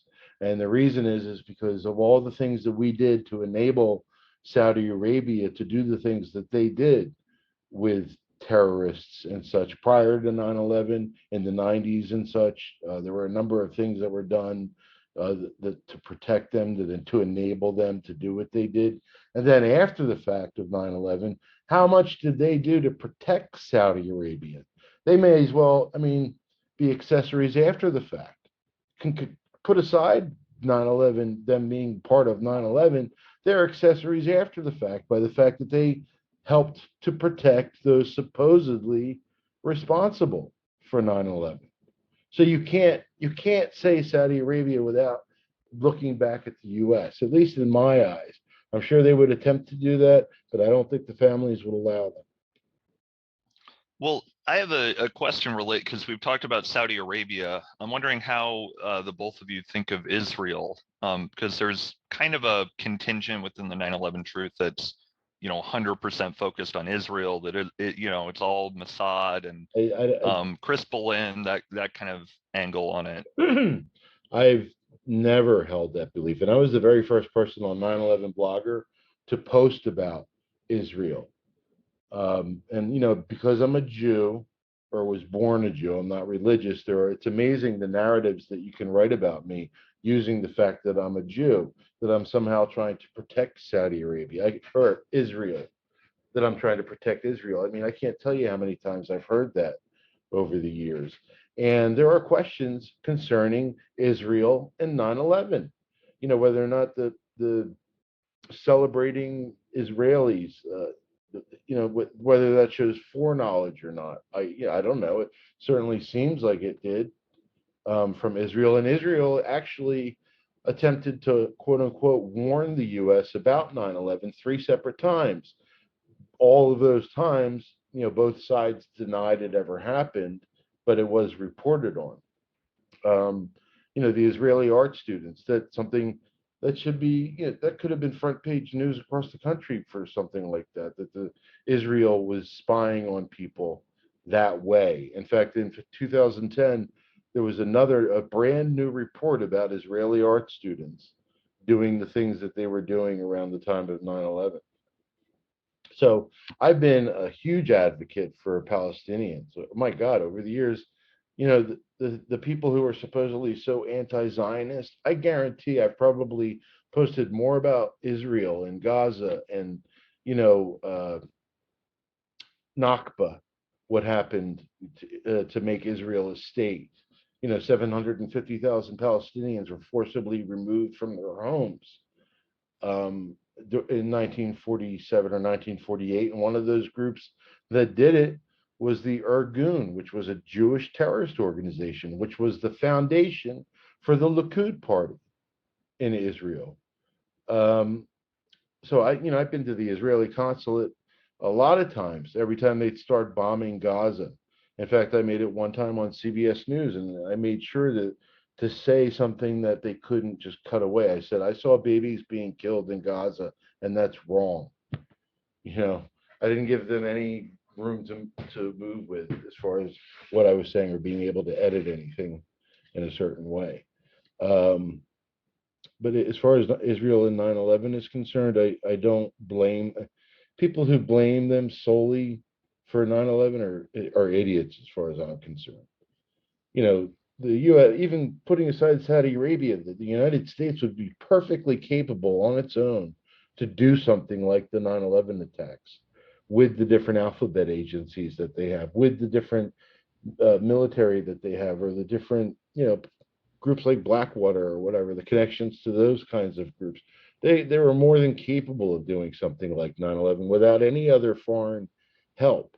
But there's information out there that shows that there was some foreign help or some foreign assistance. So I think of it as a collaboration. I think 9/11 was a collaboration between countries. Whether or not Israel was involved, I don't know. I can't state that definitively. I don't think, or I don't know if they call them the dancers, the dancing Israelis, but that was never actually in the media. I think they used the word celebrating when describing those Israelis. So Yeah. I say the celebrating Israelis, but whether or not they had something to do with the supposed controlled demolition of the towers, I don't know. You Yeah, know, that's the thing with a lot of this stuff is it becomes like a dogmatic pissing contest kind of thing within the movement, like a lot of these other things have, where it's like, if you don't say that Israel's behind 9/11, you're not like hardcore enough. I mean, it's like this weird mentality that I see all the time. But I mean, I just think again, it's just you can't make declarations like that because I mean, it does seem like there is some connection to some aspect of maybe Israeli intelligence to some stuff involving 9/11. I mean, just well, the fact that there was these art students living in close proximity to some of the 9/11 hijackers in Florida leading up to 9/11 in multiple instances, different groups of hijackers living near different groups of Israeli art students. It well, raises a ton of questions, but I just think that these declarative, we know what happened on 9/11. We think we know that the Mossad did 9/11 or whatever. It's just not useful to actually like digging up the truth about 9/11. with all of the Zionists that were in the Bush administration, Israel didn't even need to be involved. You know what I mean? Like there were so many Zionists in the Bush administration. Um, Well, that's another aspect to you mentioned Palestinians earlier, John. I mean, there is a strange, one of the first pieces of original research I did on 9/11 was analyzing the thread of anti-Palestinian propaganda that was being distributed on mainstream media the day of 9/11. The most famous example being the dancing Palestinians, so right. celebrating the 9/11 attacks on the streets that was aired around 11 a.m. But it's very fascinating to look back at, and I'm inspired by Paul Thompson, obviously, with laying out timelines, but like the timeline of how many inserts there were on the media. First, right when the Pentagon gets hit, we have a news report coming in saying that the DFLP, a Palestinian group, was claiming responsibility for 9/11. And then right before the Shanksville, Pennsylvania crash, there's media reports that the next plane is on its way to Camp David because of the similarity between the date of 9/11 and when the Palestinian Camp David Accords were signed, implying again that this had some kind of Palestinian backing behind it. So those things I think are interesting and imply that someone who wanted to blame this on Palestinians was pulling strings and getting things into the media. Again, that doesn't connect Israel to it, but it is a strange thing that I think it's hard to deny that there was some kind of manufactured, seeded narrative coming in, and then at some point it switches to Bin Laden. But if you look at all the stuff for earliest in the day of 9/11, it's all about Palestinians, and I think someone was trying to put that out there very deliberately. But who was it? Who was doing it? I can't say. But there are government officials who are being credited on these CNN reports saying like, we have an anonymous FBI report that there's might be Palestinian involvement in this and such and such. So um, there were people in the government seemingly seeding this out there, but whether it came from the Zionists in the Bush administration or not, I honestly couldn't say.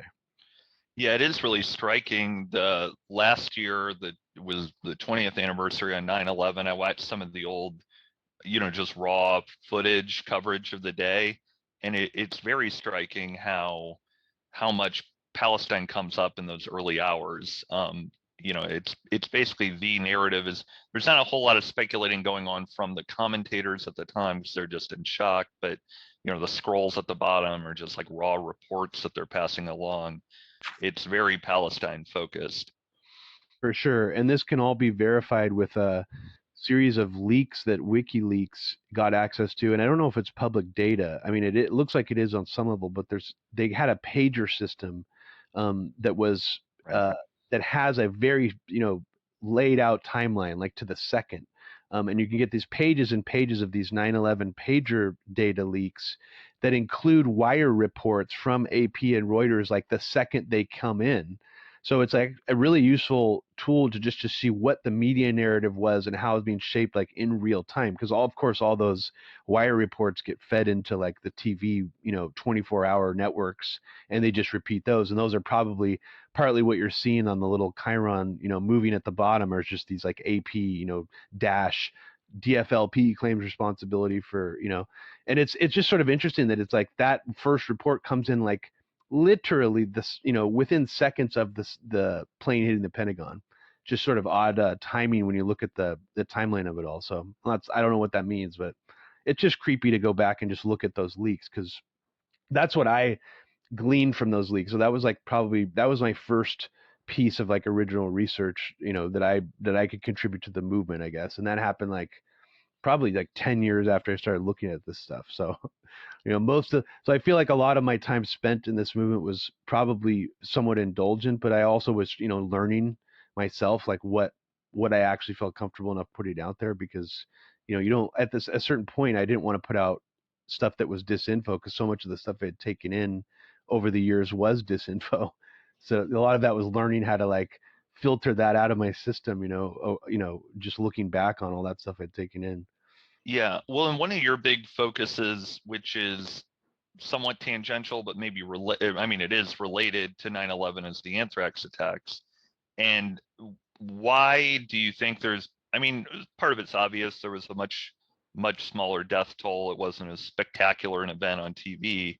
But why do you think that seeped out of the consciousness in such a pretty much completely? To the extent that, there are people out there who kind of barely remember that it happened. Bush kept us safe after 9/11. Right, Oh, right. But what about the anthrax attack? Yeah. What are you talking about? Just based on the 9/11 20th anniversary, I just sort of inspired me to go back and look at the anthrax attacks again, look at a list that I had already been making over the years of people who seem to be close to either the anthrax or 9/11. Well, let's put it this way. There's a group of suspects. Kevin Ryan writes this book. Some of it's very sort of out on a limb. He makes quite a few leaps, but he compiles a list of names, 19 names. The book is called Another 19, of people he believes may be connected to the 9/11 attacks who are like Americans, almost all American names, who are people in corporate industries and various aspects of government. So using that as inspiration, it's sort of like, well, what about people who might have been involved in the anthrax attacks? And this was like rudimentary early on. I could probably make a much bigger list now, Gumby. I'm sure all these people at Fort Detrick. They weren't familiar to me at the time, but like it was more people like Rudy Giuliani, people who I thought were oddly close to the anthrax attacks.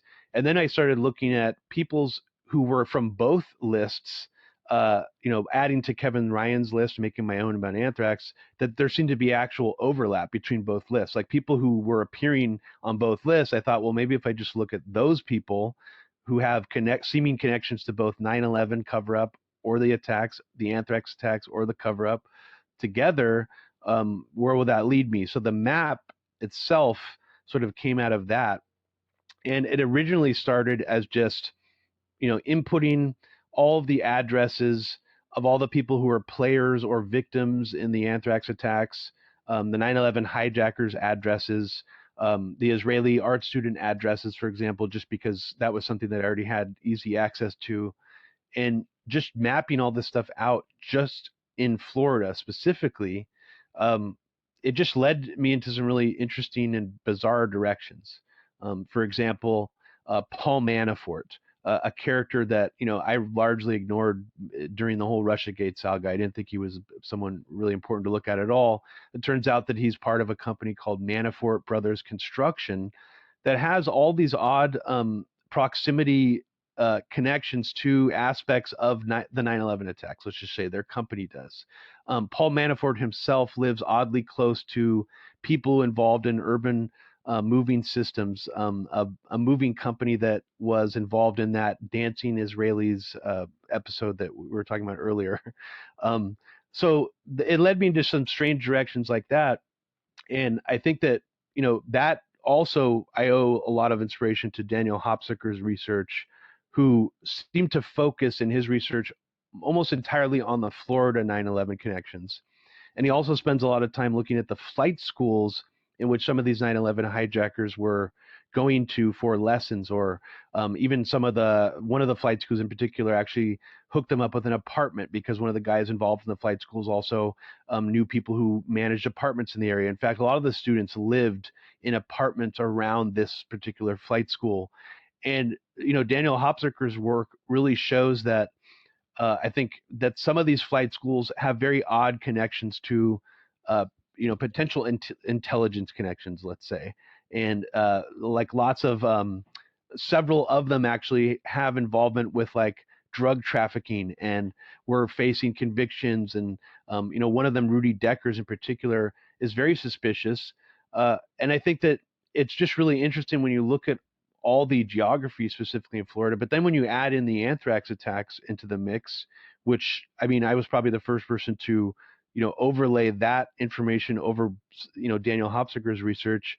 It just, I mean, there's just so many different connections it's led me into that it's hard to know which one to pick. But I mean, if you had like something specific, I'm just probably forgetting. I mean, Rudy Giuliani, for example, his wife lives like door to door, kitty, like right across the door from, in a condominium complex from one of the 9/11 hijackers. So that was just something fascinating that I found. I don't know what that means, but that's like, wow, that's so weird that, I've never heard, seen someone pull that out before. So this is mostly just from public records lookup. So it's not like I'm out there on the ground like interviewing people in Florida. But yeah, so I recommend people check that out. And it's called the Florida 2001 Attacks Event Map. And it has categories like Giuliani, his business associates.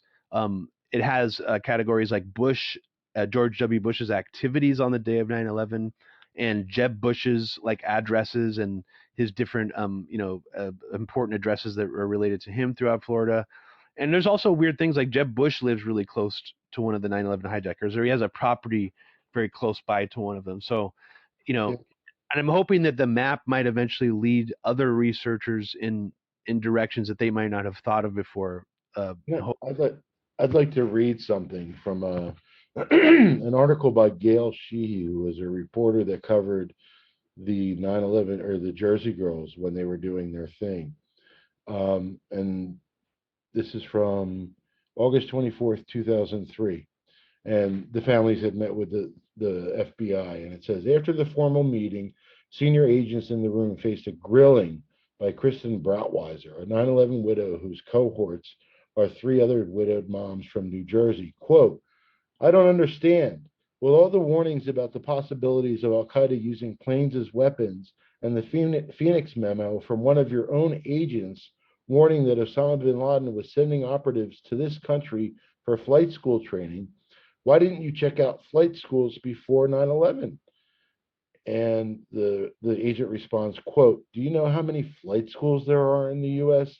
Thousands, a senior agent protested. We couldn't have investigated them all and found these few guys. And Kristen responds, quote, wait, you just told me there were too many flight schools and that prohibited you from investigating them before 9/11. How is it that a few hours after the attacks, the nation is brought to its knees and miraculously FBI agents showed up at Embry-Riddle Flight School in Florida where some of the terrorists trained? And the FBI agent responded, we got lucky. Um, and then Kristen then asked the agent how the FBI had known exactly which ATM in Portland, Maine would yield the videotape of Muhammad Atta, the leader of the attacks. And the agent got some facts confused and changed the story. When Kristen wouldn't be pacified by evasive answers, the senior agent parried, what are you getting at? And she said, I think you had open investigations before September 11th on some of the people responsible for the terrorist attacks. And the agent unequivocally said, we did not. But I always love that we got lucky quote, as far as them being able to go directly to the flight schools that these people trained at. You know, Apparently, Jeb Bush accompanied one of the. There was like they whisked away a bunch of materials really quickly from the one that Rudy Decker. I don't. Yeah, Daniel Hopsiker was dead on with Rudy Deckers. There was a report in the last 10 years or so where Rudy Deckers was found to still be drug trafficking, I think. Mhm. So that kind of validated what Hopsiker was writing about. Yeah, and even one of the guys who trained one of the hijackers for doing martial arts training for a period of time, he used to be like a DEA special forces guy, like in the 90s, and he has all these DA awards and stuff, and it's just odd how many of these people, these hijackers, came into contact with people like that. You know, not even mentioning like foreign intelligence officials who are shadowing them, but like just this guy who was a DA special forces guy is apparently giving what's this, I don't even remember the hijacker's name, but he's one of the hijackers who apparently helped storm the cockpit door, and he taught him some of his moves. So it's just a lot of odd connections like that. I don't even know if Hopsiker wrote about that guy specifically, but he's out there on the map as well. I think this is a good place to wrap up. I think this was great. Learned a lot. I think it was just what we wanted to get at. So I mean, I'll just say that I hope that I do notice there's like sort of a uptick in people coming from the world of just regular anti-imperialism, who are getting more open to exploring 9/11 truth as a topic. I think there's younger people too who are not burdened by all of the debunker, hate campaigns, smear campaigns against 9/11 trutherism, that are also curious about it. So I'm hopeful that I see more people like that. And I don't, I don't want to also discount people who are more conspiratorial minded and people who are just generally drift towards conspiracies as well. I mean, but I do tend to worry that a lot of that stuff is getting mixed together with like QAnon or satanic panic or stuff that is, basically Alex Jones, or in some cases worse now. And it's actually kind of fascinating because you'll see people like Rudy Giuliani, for example, dipping into, uh, acting like he's against the deep state and signaling all these things like he's a kind of a conspiracy pill guy now. And it's like, wait a second, you're, potential suspect here. What are you doing? So I don't know. I mean, even seeing like pictures of like Sean Stone, Oliver Stone's son, smoking cigars with Rudy Giuliani is just, it's just insane to me. But um, I still do have hope that I see more people who are studying deep state stuff, JFK, for example, Oklahoma City bombing.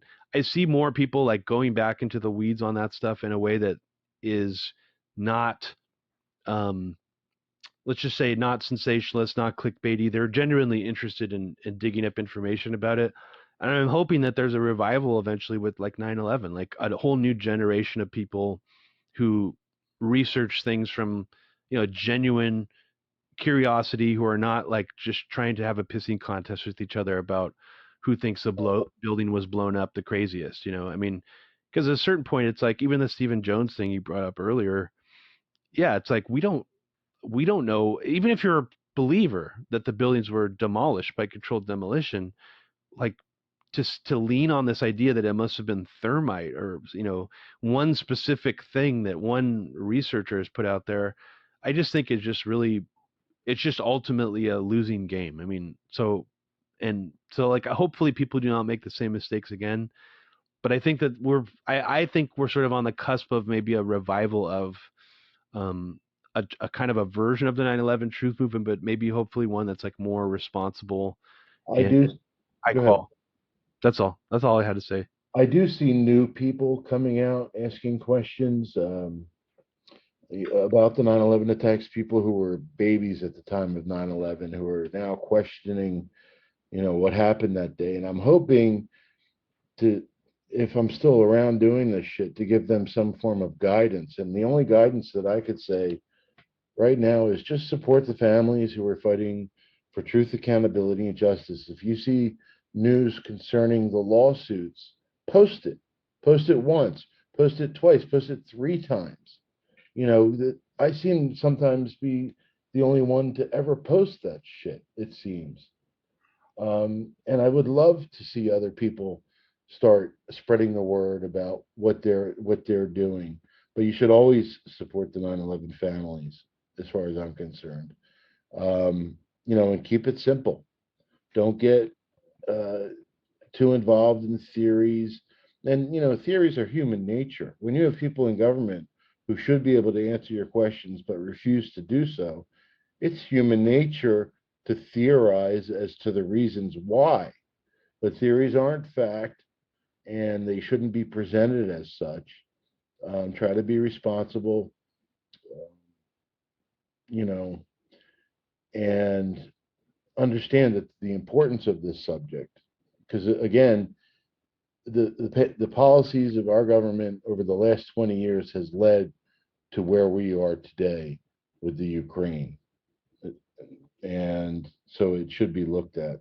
And a lot of people refer to 9/11 as the new Pearl Harbor, and I honestly believe that people should start addressing it as America's Reichstag fire, and that this has kind of been part of the plan all along, I think.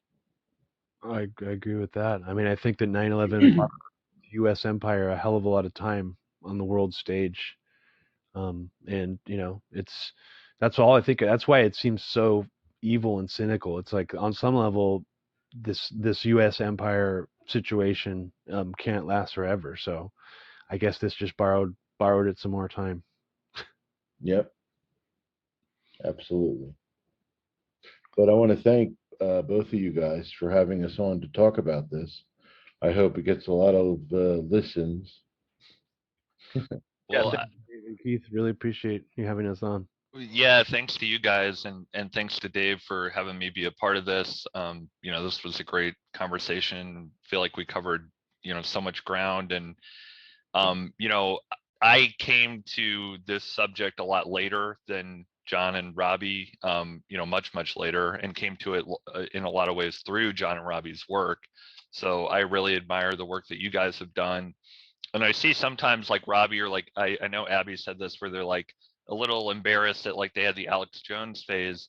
But for me, and I don't see people talk about this a lot, I feel embarrassed that I had the official narrative phase for like 10, 15 years after the event, because I didn't really question it that much. I watched Loose Change or whatever and kind of dismissed it. And, truthers were just kind of like, yeah, people who got in your face and were kind of annoying. And, that was just my very superficial perception of it. So I think it's worth mentioning, it's worth noting that like, as much as people get shit on for being on one side of it, people never get shit on for being basically wrong about it in the other direction for so long. So, again, you guys have been doing, some of the best work out there. Jon's interviews, the We Were Lied to About 9/11 interviews, which he compiled into the book, which Dave has on his site and is all searchable, which is another great resource. Nice.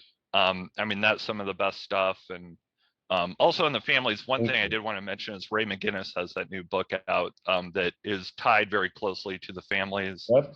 unanswered questions. And I think that's a good, recent resource for people to Hey. kind of look into. Every day he posts another question from the 9/11 Family Steering Committee, and I feel like I'm taking a test. Yeah. What's the answer to that? Let's see. And I try to post as much corroborating information as I can for the question, because we've been doing this a long time. But yeah, definitely check out Ray McGinnis's book, Unanswered Questions. It kind of vindicates me as far as maintaining our focus on the families and such, what I've been saying all these years. Because just if you just look at the questions, it just boggles your mind. Yeah. Every day you post a question, and every day, basically it's the 9/11 Commission, didn't do anything with this. Nobody ever responded, so that's the name of the book, Unanswered Questions. I'd also like to promote the 9/11 Family Steering Committee's website, which is absolutely probably the most important website about 9/11 out there. It's the 911independentcommission.org. and it houses their unanswered questions. It houses their testimony before the 9/11 Commission, and it shows all of the different press releases that they had at the time where they had all these different problems with the 9/11 Commission. It shows you the history. You know, they made statements about government minders, which were people who accompanied witnesses and intimidated witnesses and answered questions for witnesses, or gave them the idea that they would tell their boss about the different things that they said, you know, to try and intimidate the witnesses. And that's just one thing that they focused on. Or calling for Bush and Cheney to be under oath, that's in there. I mean, calling for Philip Zelikow resignation, they did it twice. I always thought they did it once, but when you read through the site, you see they did it 2 times. So there's so much stuff in there. No, it's great to have all these resources, and hopefully this will be a resource for people to listen to and learn from, because I definitely learned a lot. So thank you, all 3 of you, and yeah, I really appreciate it. This is Our Hidden History.